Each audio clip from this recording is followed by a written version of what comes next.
All right, all right, all right. Ladies and gentlemen, and everyone in between, with all due respect, this is your boy BK. And you heard what the man said. It's time for the deep dive. And for the first time on the deep dive, I got one of my co-captains, Derek. That's me, corrupting the system on Instagram. Take all the vowels out for Twitter, and you already know. Man, that's what's up. Oh, you like how I did that? You like that? I did. And Nate is actually sending us live updates right now. He's actually in the theater somewhere in Los Angeles. So all three of us co-captains, we actually all got to see it on opening day. We don't always get that opportunity. I saw it actually back in, was that September? Oh, that is what you're talking about, right? So stupid. Anyway, what we're talking about, if you did not see the title, we are doing a live reaction, like fresh reaction, live review. We just came out fresh out The Last Jedi. So this is going to be a spoiler-free review. So feel free to watch it. We're not going to spoil anything for you. We're not going to give anything away because it's too scrumptious to spoil. Do you agree, Derek? I'm not going to spoil what movie that will probably have the biggest opening weekend ever. And it's close because its predecessor is the one that holds that title, The Force Awakens. Yeah. This is going to be a close contender. So I don't want to spoil that too much. So let's just jump right into it because this is not going to be a very long episode. Oh. First and foremost, if you did not get an opportunity to buy tickets to the fan, they did this special thing where the first showings in a theater around the country were like the actual premiere. And it was a little bit more expensive of a ticket, but you got these commemorative like popcorn and drink combos along with it, along with like posters and such along with it. And there was also a featurette. So it was like the actual fan appreciation showing. Derek, you went to that as well, correct? Okay, absolutely. Okay, so he's just you were talking about that memorabilia. You were getting that memorabilia. Okay, I was like, I know he's not about to go use the restroom like right now. Not right now. Not right now. So no. Exactly. So yeah, so it was cool. Your showing had the featurette before as well, right? Of course, yeah. The John Williams. Yeah, it was basically a we're not spoiling anything. No one else will get to see. It's going to get to see that tonight, exactly. Period. The end. So that's not a spoiler. Most likely it's going to end up on YouTube. But it was a featurette about the music and having the same composer for every single one thus far, and kind of like giving the guy his roses. It was kind of weird because it was almost like in case he dies before the next one, we appreciate you, John Williams. It was really, first of all, that's. As much as a nerd this is about to make me sound, which I have no quarrels with saying what I'm about to say.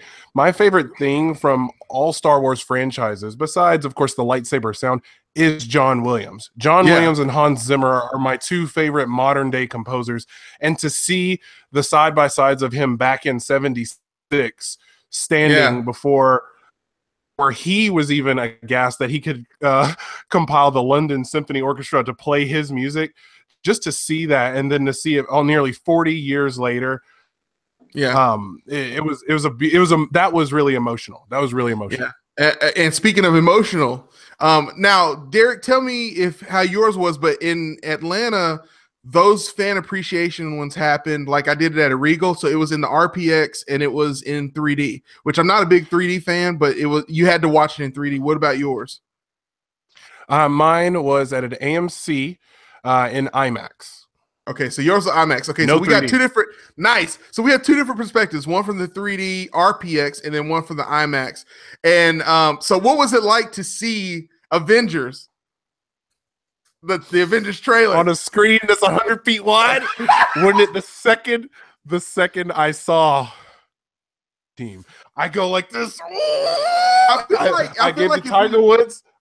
I feel like if we make it big, I feel like if we make it big, one of the things that we should start doing is selling tickets to watch a movie for the first time with us, because I know us separately cut up.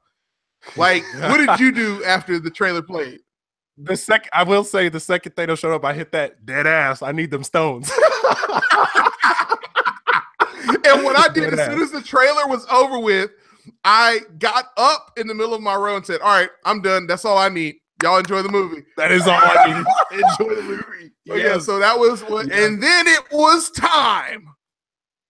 And then it was time. I only had like 2 trailers before, and then they went straight into the business. Man, we had a bunch of them because of the 3D thing. But no, but it was great. Okay, so like I said, we're gonna keep this spoiler free.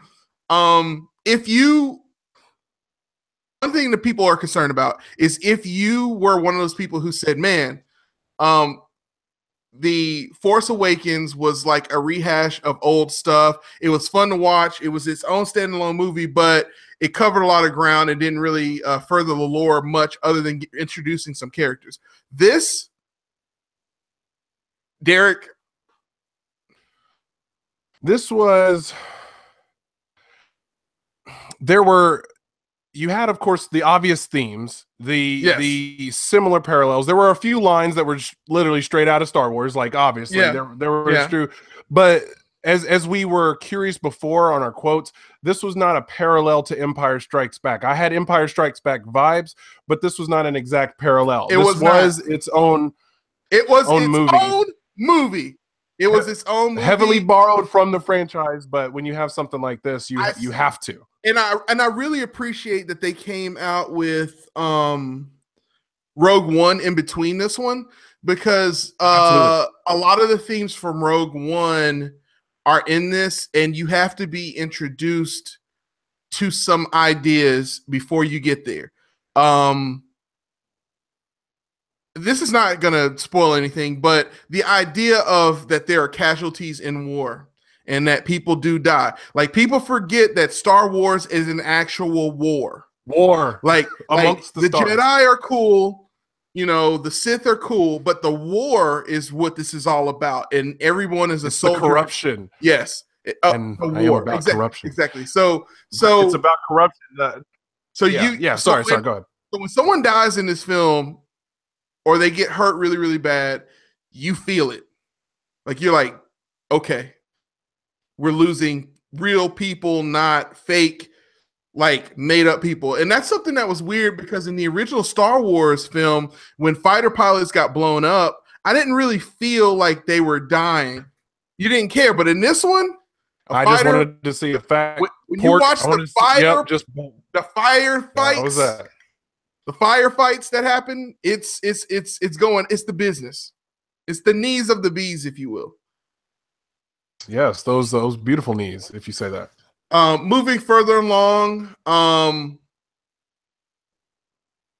is definitely in the film. People were concerned about that, about how they were going to handle that. I feel like she was in the film just enough for what you needed. She was. It to be. She was. It wasn't overly because Carrie Fisher's no longer here. Let's saturate the film with it. Yes. It was just as it should have been. It was not about Carrie Fisher. It was about Leia Organa. Yeah. There you go. Exactly. Yes, it was. The movie, when it comes to the whole situation with Rey and Luke Skywalker, it picks up right where it left off. So you know exactly. Literally, scene for scene. Luke Skywalker, man, you learn a lot about Luke Skywalker. I would say of any other film, you learn the most about Luke Skywalker in this film. And this film is you learn the most about Luke Skywalker in this film. Would you agree? You learn a lot about his character. You learn a lot about what motivates him. It's what his interests are, what's precious to him. This movie is not, while it's a departure from what you've seen before, and it furthers the lore, it very much is still a part of the same mythos. Like, yes, that's all I can say. The stuff that happens between Rey and Luke on the planet will remind you of other scenes that have happened in other films, and Luke's journey continues. It's not a completely different Luke Skywalker. It is the same Luke Skywalker. It's just you're understanding kind of what he has been dealing with all of this time. It's you. That's so accurate. Without spoiling, without so spoiling accurate on there. Like I know when we hit this up for real, we're gonna really really deep dive. This should be called the snorkel dive, man. We're just snorkeling. We're just snorkeling on this one, man. We're not just full treading scuba. water a little bit. Just treading water a little bit. We get our toes wet, maybe our knees rolled up our slacks. Yeah. If you ever wanted to finally see some real Jedi training, you finally do get to see some of that here. You really get a good idea of what the First Order is about, what they're trying to accomplish. You really finally get an understanding of what the First Order is pissed. After the last film, they were made fools of. So they are immediately right after everyone. Like, this movie picks up like almost right after the last film. It's going down immediately. This movie is not the 20-second delay between Netflix episodes. It's the 5-second one. Yeah. Okay. It's the one where it jumps straight. Whoop. Oh, okay. So we jump right into it. Like, okay. We're right in. We're right in. We're right in this thing. What else can we say? You learn a lot more about Kylo Ren. They really go into a lot of what the audience thinks about Kylo Ren and the criticisms of him. They embrace that, and you realize now that that's just a part of who he is as a character and a part of his journey. And so I will say I do appreciate that. Yes. Because oftentimes movie franchises hear the fans, they hear the criticism, and then they begin to adjust their original vision. And then that's when you get the discrepancies, like with people's frustration with Batman not honestly understanding his true conflict and seemingly changing through films. This is the exact same Kylo Ren before. What you hear in the trailer about this film, I think Luke Skywalker in the trailer says this will not go the way you think it will. And that's kind of like, that's it. Yes, that's it. There is no, what I love about it is there is no big twist to be had. Like it wasn't needed. It wasn't needed. And that's what was great, is this movie did not hinge on like one thing. Like, it's like, it kind of even dismisses how silly it is to need to have like some big reveal. Like there are things that are said that say there are movies. Yeah, go ahead. There are movies that can use a twist to their complete benefit. There are movies that I would dare say to require it. Yeah. Not because of M. Night Shyamalan twisting everybody's mind back in '99, people latched onto that. Just like they latched on the Wachowski brothers' bullet time animation. That's why we got so tired of it. We got tired of twists. We don't need it all the time. Sometimes it's okay because we have 40 years of history to just tell the story. Yes, absolutely. Just like what we said about DC. Yeah. Not DC, but DC. They have enough material just to tell the story. They don't have to do all this extra. There's a lot more movie here than I expected. Like, this movie is like going to a restaurant and expecting to like get a menu, and then when you get there, they're like, oh no, this is like a full-on buffet. Go ahead. And you're like, I didn't know I was going to eat this much in one sitting. And you feel very grateful. Like some films, I just came here for some dishes.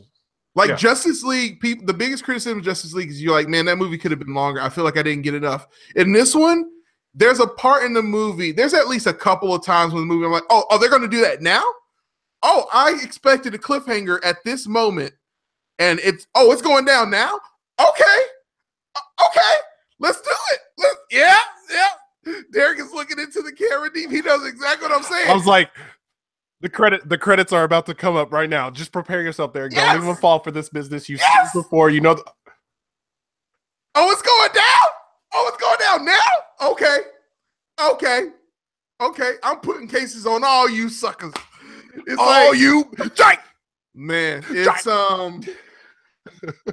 I was really excited. It's not the movie. If you had told me, there's stuff that happened in this movie that Derek kind of hinted at, because I think he saw some spoilers, and I was like, I hope that doesn't happen. And the thing that I said that about, Derek, I was like, okay, you have some skill. I'm okay with the way this is going down because it reminds you a lot of what happens in Return of the Jedi. I'm with you on that one. Yeah, it's like I'm with you on that. Yeah, that is what would have happened. You're like, yeah, that's what would have happened. But yeah, I'm cool with that. It makes sense. That makes sense. Definitely that also get a really good idea of what separates the light and the dark in terms of training. And you realize something about the Force and what the dark side is versus what the light side is, and what the kernel of truth is that is at the heart of a Sith, as opposed to what is at the heart of a Jedi. Absolutely. The thing is, we have I don't mean to harping on it. What am I talking about? Why would I make an excuse for what I'm about to say? So much material on the Sith and the Jedi. We have, we have only seen it as light and dark in essence.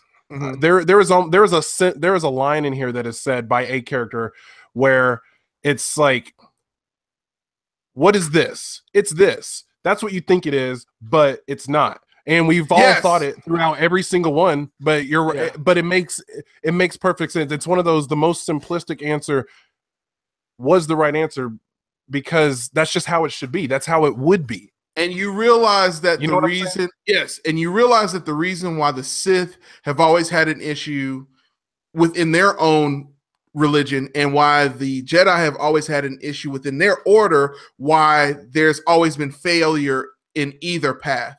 Like, failure is a part of what both sides do. If you really think about it, the Jedi actually never win and the Sith never win either. And there's an explanation as to why that is and what that means. What does it mean to be within that, to live within that, to look at the lights with that? You know what I'm saying? Yeah.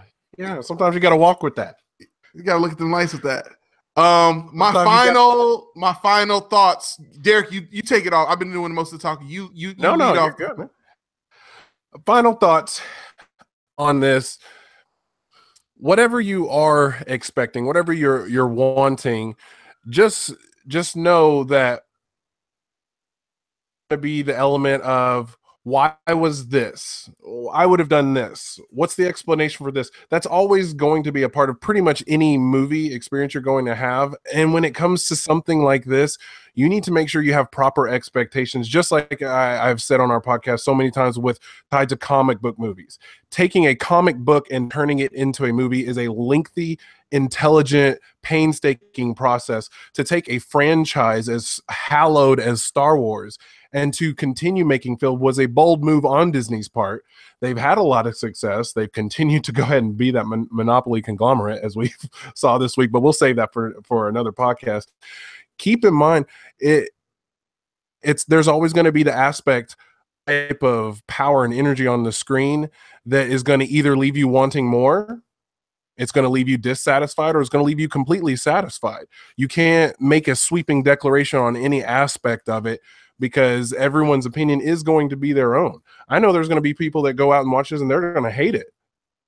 So for a fact, there's going to be people out there that are going to watch this and be like, this, and this, and this, and this. And then there's going to be people out there who are going to be like, I appreciate the thought behind this because this actually helps make episode 1 through 3 make a lot more sense. Just this one line. Yes, there's gonna be those things. I know exactly what line you're talking about too.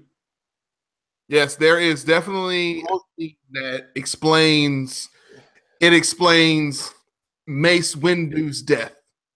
Like, yes.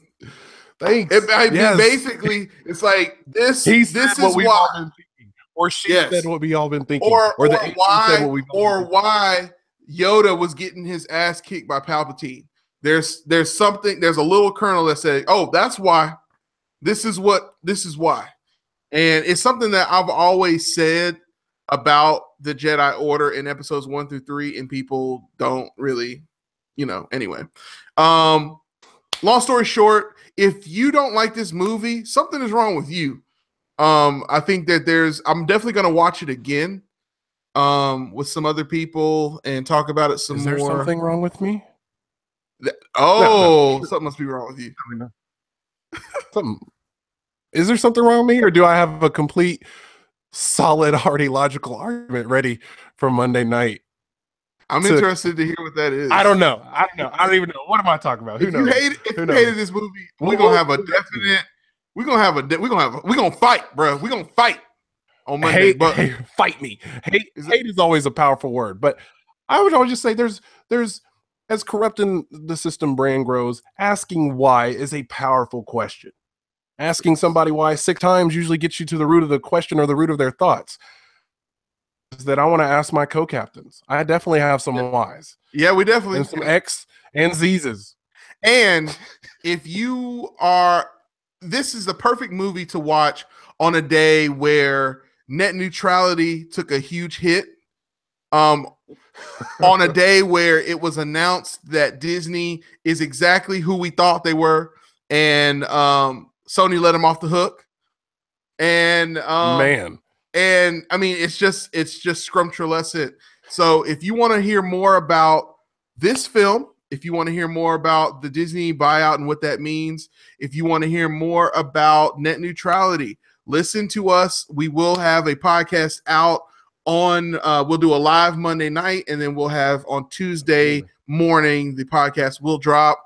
Definitely spending a lot more time myself on this podcast and giving you the exact type of curation you need. The player way. Indeed. So this has been Monday night. We're gonna before you sign us off. Monday night is are we still? I'm gonna go ahead and tease us if that's all right with you. Yeah, go ahead. Monday night is gonna be Last Jedi talk and also still top 10. Yeah, are we still doing I think. Or do you want to push that? I think we're gonna push top 10 out a little bit further. Well, I think we're gonna maybe we might do half of the top 10. Maybe we do like the bottom 5. We got Christmas. Yeah, we got Christmas. Exactly. I feel like we should just do top 10 for the Christmas app, and then I think we should just spend because net neutrality we need to talk definitely more about because I have my views on that. Gotcha. Yes, it's an important topic, but I think people are overreacting. Yeah, absolutely. So, but yeah, this has been the Player Way Podcast Deep Dive 30.7 with my co-captain Derek. That's me corrupting the system. You've seen the hashtag. You've seen the ridiculous posts. If you're looking for me, I'm on Instagram, and take the vowels out if you want to find me on Twitter. And if you don't know how to figure that out, I feel bad for you. And I'm your resident take 2. And I am your resident DJ, BK, doing everything the player way. And I'll keep it A-OK in absence of our co-captain, Nate. Exactly. So, Nate, love you, bro. We'll talk to you as well. Yeah, and if you guys love the content that we're putting out there, go on iTunes, give us a 5-star rating, leave a comment.